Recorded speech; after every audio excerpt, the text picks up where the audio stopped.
BA प्रथम वर्ष के विद्यार्थियों, आपका स्वागत है।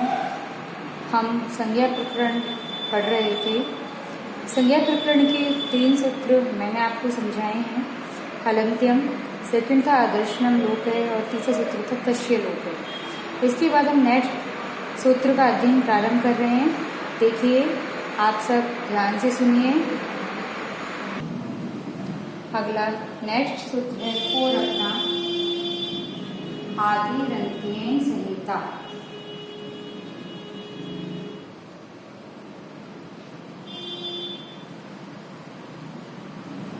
आदिरन्त्येन संहिता ये अपना सूत्र है, यानी कि आदि अंत्येन संहिता या यानी कि अंत्येन। देखिए, सब ध्यान से सुनिए सूत्र को। अंत्येन यानी कि अंतिम, इता इत संज्ञक वर्ण के सह साथ। अंतिम इत संज्ञक वर्ण के साथ आदि यानी कि जो प्रथम वर्ण है आदि वर्ण, वो मध्यवर्ती वर्णों तथा स्वयं का बोधक होता है। देखिए, ये प्रत्याहार विधायक सूत्र है, प्रत्याहार बनाने वाला सूत्र है। माहेश्वरी सूत्रों में यानी 14 माहेश्वरी सूत्र मैंने आपको बताए थे कि 14 माहेश्वरी सूत्रों में जो वर्णों के माध्यम से संक्षिप्तीकरण किया जाता है, यानी कि 42 प्रकार के प्रत्याहार बनाए जाते हैं, उनको ही संक्षिप्तीकरण कहते हैं और इन संक्षिप्तीकरण करने को ही प्रत्याहार कहते हैं। तो देखिए, इसका अर्थ है, आप एक बार समझ लीजिए फिर बताओगे इसका कि अंतिम मतलब अंतिम इता यानी कि एक संज्ञक, अंतिम एक संज्ञक वर्ण के साथ, अंतिम इच संज्ञक वर्ण के साथ आदि वर्ण यानी कि प्रथम वर्ण, आदि वर्ण मध्यवर्ती वर्णों तथा स्वयं का बोधक होता है। ठीक है, और यह है प्रत्याहार बनाने वाला सूत्र है, यानी प्रत्याहार विधायक सूत्र है। ठीक है, ये देखिए, जो 14 माहेश्वरी सूत्र मैंने आपको बताए थे उनमें प्रत्याहार विधायक सूत्र है, यानी कि जैसे मैंने बताया था उदाहरण देखिए आप, अण, मैंने आपको अण प्रत्याहार समझाया था। जैसे अण है, अण क्या है, अण में इस अंतिम इति संज्ञक वर्ण के साथ, अंतिम इति संज्ञक वर्ण क्या है, अपना अण है। तो अंतिम इति संज्ञक वर्ण के साथ जो आदि वर्ण क्या है, ए। तो अंतिम इति संज्ञक वर्ण के साथ में जो आदि वर्ण है वो अपने मध्यवर्ती अण के बीच में क्या आता है, ए ई उ, बाद में आता है तो ए ई उ। तो कहते अंतिम इति संज्ञक वर्ण के साथ में जो आदि वर्ण यानी प्रथम वर्ण है वो स्वयं का मध्यवर्ती वर्ण यानी कि ई उ तथा स्वयं का यानी कि ए ई उ का बोधक होता है। लिख सकते हो उदाहरण अण प्रत्याहार से समझ सकते हो कि यहाँ पर णे इट संज्ञक वर्ण के साथ आदि वर्ण ए स्वयं का तथा अपने मध्यवर्ती वर्ण ई तथा उ का बोधक होता है। तो प्रत्याहार बनाने वाला सूत्र है। इस प्रकार से 42 प्रत्याहार हम बना सकते हैं। जैसे कि अंग बना लिया, अंग में क्या आ जाएगा, आ ई उ, उसके बाद में री रे को इस संज्ञक वर्ण छोड़ के जाएंगे, ए और औंग। ठीक है, ये छोड़ देंगे। तो ये अंतिम इति संज्ञक वर्ण के साथ जो आदि वर्ण है वो स्वयं का तथा मध्यवर्ती वर्णों का बोधक होता है। तो इस सूत्र से क्या है, केवल दो ही वर्ण मिलकर के अपने मध्यवर्ती वर्णों का बोध करा देते हैं। तो इसलिए ये प्रत्याहार विधायक सूत्र है। और 42 प्रत्याहार तुम बनाने बैठोगे तो पूरे 42 प्रत्याहार आपके इन माहेश्वरी सूत्रों के माध्यम से कंप्लीट बन जाएंगे।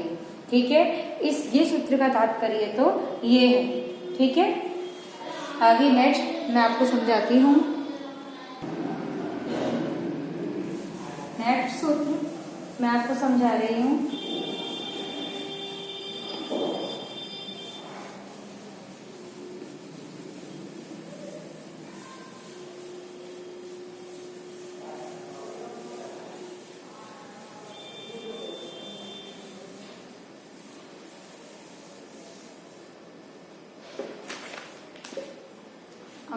है आपका पांचवा, ऊ कालो, ध्यान से देखिए, ऊ कालो,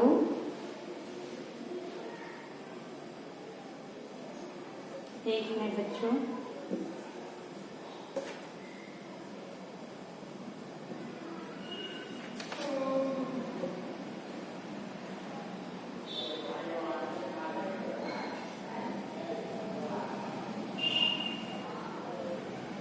ऊ कालो अजरस्व दीर्घ प्लुत है। देखिए ये सूत्र क्या कहता है कि ऊ कालो, ऊ कालो का मतलब है ऊ और त्रिमात्रिक ऊ, एक मात्रिक ऊ, द्विमात्रिक ऊ और त्रिमात्रिक ऊ। ये सूत्र क्या कहता है कि ऊ एक मात्रिक ऊ द्विमात्रिक ऊ और ऊ त्रिमात्रिक ऊ, इन तीनों वर्णों को बोलते समय, यानी कि तीनों वर्णों के उच्चारण के समय जितना समय लगता है उतना ही समय यदि अन्य स्वर वर्ण के उच्चारण के समय लगे तो उनकी क्रम से है रेश्व, दीर्घ और प्लुत, ये तीन संज्ञाएं होती हैं।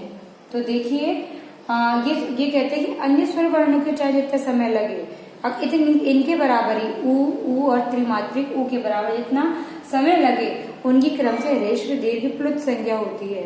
और इसके भी भेद हो जाते हैं उद्दात अनुद्दात स्वरित के भेद से, तो वो हम आगे नेक्स्ट सूत्र में देखेंगे। फिलहाल तो इसका इतना ही है कि ऊ और त्रिमात्रिक ऊ को बोलते समय और उच्चारण के समय में नेगेटिव रूप में लिख सकते हैं कि उच्चारण के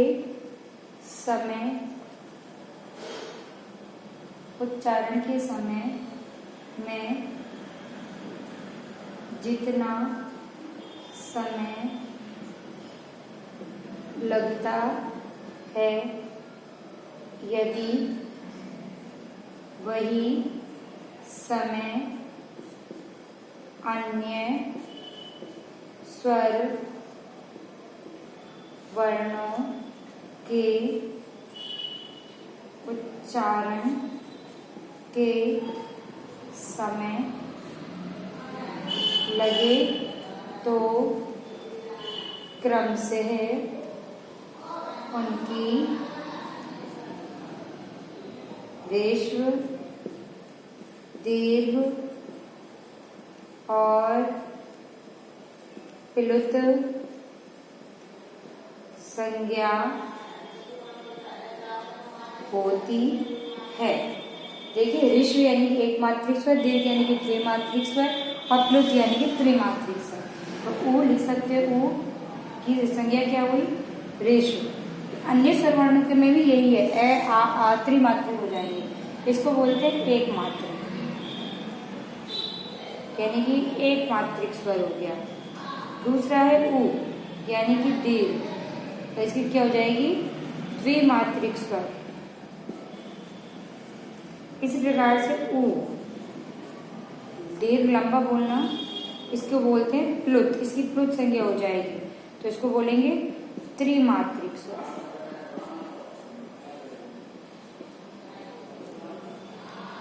ठीक है, ये इसका अर्थ है कि ऊ एक मात्रिक, फिर द्विमात्रिक ऊ और त्रिमात्रिक ऊ, इन तीनों को बोलते समय जितना समय यदि अन्य स्वर वर्णों के बोलते समय लगे तो उनकी क्रम से ऋष्व, दीर्घ और प्लुत संज्ञाएं होती है। और ये ऋष्व, दीर्घ, प्लुत संज्ञाएं क्रम से उद्दात अनुद्दात स्वरित के भेद से तीन हो जाती हैं। तो इस प्रकार से 9 प्रकार के स्वर संस्कृत में होते हैं, यानी कि ऋष्व स्वर का भी 3 भेद हो जाएंगे, उद्दात अनुद्दात स्वरित। इसी प्रकार से औरों के भी उद्दात अनुद्दात स्वरित के भेद से उनके 3 भेद हो जाने से क्रम से कितने भेद हो गए 9 भेद हो गए। तो स्वरों के संस्कृत के साहित्य में 9 भेद होते हैं।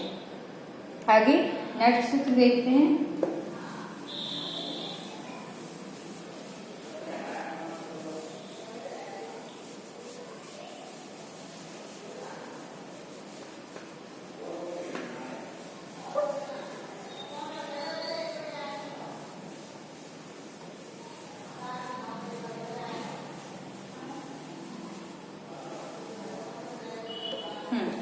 दो सूत्र आपके समझ में आई गए। आगे अगला नेक्स्ट सूत्र है अपना उच्चैर उदात्त है, यानी कि उच्चैर उदात्त है। ये नेक्स्ट सूत्र है। हमने ऋष्व दीर्घ प्लुत ये हमने स्वरों के भेद पढ़े। अब इनके भी तीन तीन भेद है, उदात्त, अनुदात्त, स्वरित। तो सबसे पहले हम भेद पढ़ रहे हैं उदात्त स्वर के बारे में। उदात्त स्वर क्या कहते हैं कि भाग सहित तालु आदि स्थानों के ऊपरी भाग से बोले जाने वाले वर्णों को क्या कह देते हैं, क्या ऊपरी भाग से बोले जाने वाले स्वर वर्णों को क्या कहते हैं, उदात्त स्वर कहते हैं। तो देखिए ये पहले स्वर लिख लीजिए, ये एक बार समझ लीजिए दोबारा हो। देखिए सभी वर्ण मुख से उच्चरित होते हैं, सभी वर्णों का मुख से बोलते हैं और मुख में भी काफी भाग हैं, तालु, मूर्धा, दंत, कंठ, यानी विभिन्न अलग अलग वर्ण अलग अलग भागों से निकलते हैं। और इन भागों के ऊपरी भाग से जो स्वर वर्ण निकले उनको हम उदात्त स्वर बोलते हैं, यानी कि उनकी उदात्त संज्ञा होती है। तो ये उदात्त संज्ञा विधायक सूत्र है, इसका अर्थ लिख लीजिए। भाग सहित तालु आदि स्थानों के ऊपरी भाग से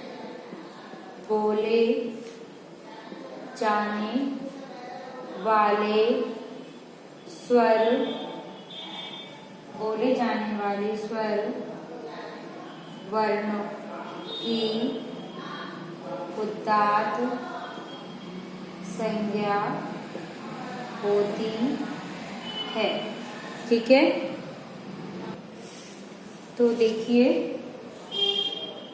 सभी वर्ण मुख से उच्चरित होते हैं, मैंने आपको बता ही दिया।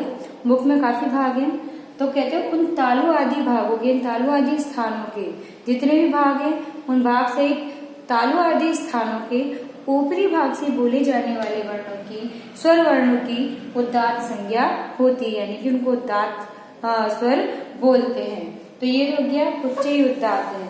और नेक्स्ट सूत्र है अपना, ये उदात्त संज्ञा विधायक सूत्र है। अब हम पढ़ेंगे अनुदात्त संज्ञा विधायक सूत्र। तो नीचैर अनुदात्त है,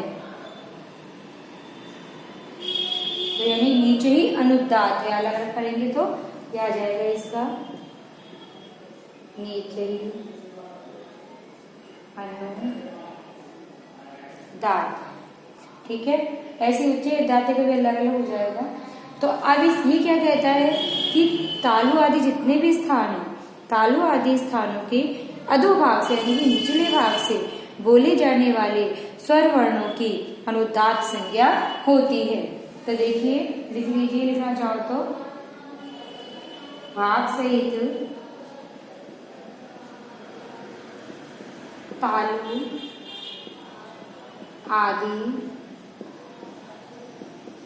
स्थानों के अधो यानी कि निचले अधोभाग से उच्चरित किए जाने वाले स्वर वर्णों की अनुदात्त संज्ञा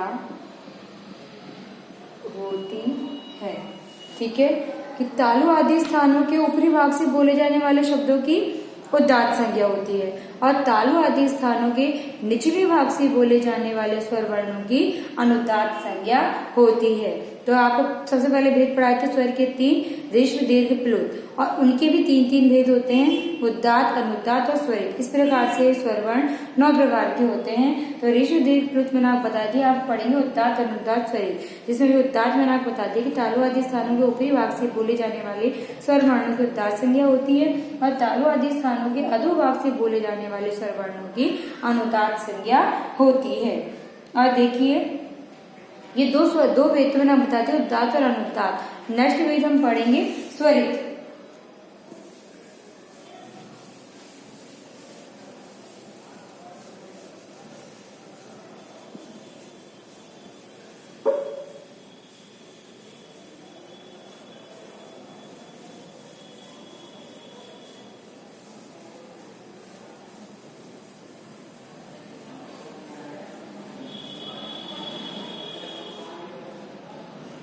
अगला नेक्स्ट 8वां सूत्र है समाहार है स्वरित है। ठीक है, ये नेक्स्ट सूत्र है समाहार स्वरित है। तो देखिए समाहार स्वरित का अर्थ है जब उदात्त और अनुदात्त नामक स्वर वर्ण धर्म जब एक ही स्वर में एकत्रित हो जाएं तो उसकी स्वरित संज्ञा होती है। यानी कि जब एक स्वर वर्ण में उदात्त और अनुदात्त दोनों प्रकार की स्वर संज्ञाएं आ जाएं तो उसकी स्वरित संज्ञा होती है। देखिए इसका, जब उदात्त और अनुदात्त वर्ण धर्म यानी कि दोनों प्रकार के वर्ण धर्म एक ही स्वर वर्ण में एकत्र हो जाएं तो उसकी स्वरित संज्ञा होती है। देखिए, जब उदात्त अनुदात्त वर्ण व्यंजन एक ही स्वर वर्ण में आ जाएं, यानी कि उदात्त और अनुदात्त दोनों प्रकार के ही वर्ण धर्म जब एक स्वर में आ जाएं, यानी कि ऊपरी भाग से बोले जाए और निचले भाग से बोले जाएं, एक ही वर्ण धर्म में एक ही स्वर वर्ण में एकत्र हो जाएं तो उसकी क्या होती है, स्वरित संज्ञा होती है। इस प्रकार से देखिए, एक स्वर वर्ण ले लिया, जैसे एक स्वर वर्ण हो गया, उसके पहले तो कितने वेद हुए, रेश्व, दीर्घ और प्लुत, और इन तीनों के भी अगर हम अलग अलग करें यानी एक को भी हम लें तो इस प्रकार से इनके 3 भेद हो जाते हैं। कौन कौन से, उदात्त, अनुदात्त और स्वर, ये 3 भेद हो गए। और इसके बाद में देखिए एक स्वर वर्ण है वो 9 प्रकार का तो हो गया, क्योंकि इसके भी 3 वर्ण, इसके भी ऐसे 3 वर्ण और इसके भी ऐसे 3 वर्ण, तो 9 हो गए, 3 3 6 3 9 प्रकार का हो गया एक ही स्वर वर्ण। और उसमें भी वो भी अनुनासिक और अनुनासिक,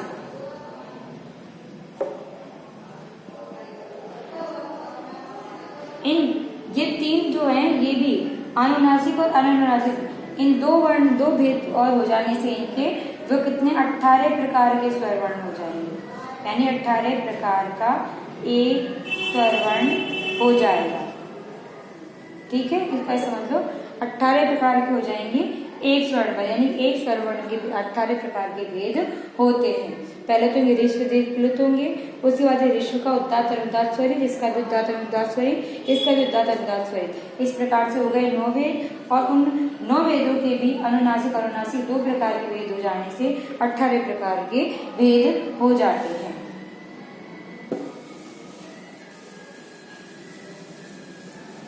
नेक्स्ट हम पढ़ रहे हैं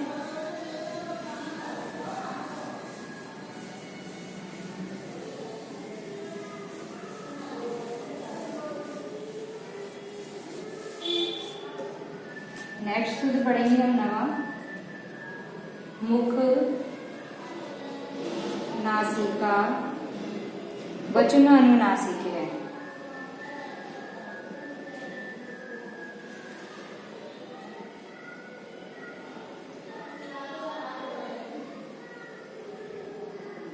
ठीक है, मुख, नासिका, वचनों अनुनासिक है।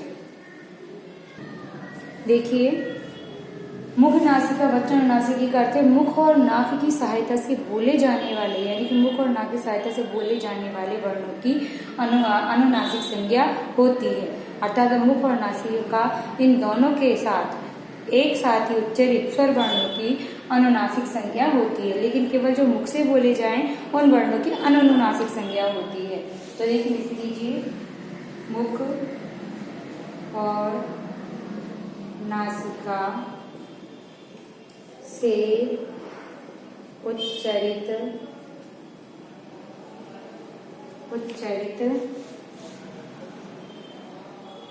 वर्णों की अनुनासिक संज्ञा होती है। मुख और नासिका से उच्चारित वर्णों की, लेकिन मुख और नासिका से एक साथ ही दोनों, मुख और नाक दोनों एक साथ यूज होने चाहिए। फिर मैं इसको समझा भी देती हूँ। केवल मुख से उच्चारित वर्ण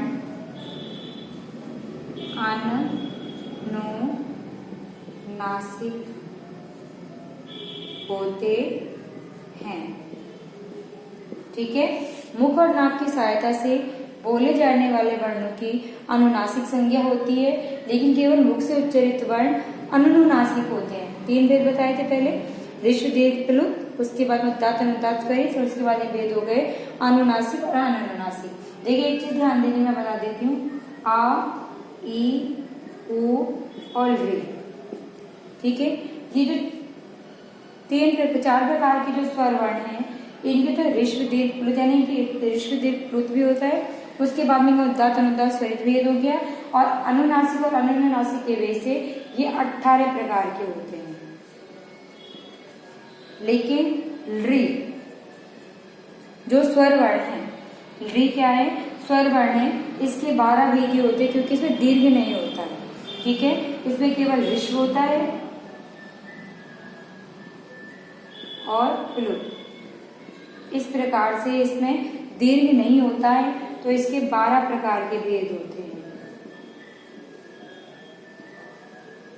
ठीक है, और उसी प्रकार से ए, ओ, आई और औ, इन वर्णों के भी 12 भेद होते हैं, क्योंकि इनमें ऋष्व नहीं होता है।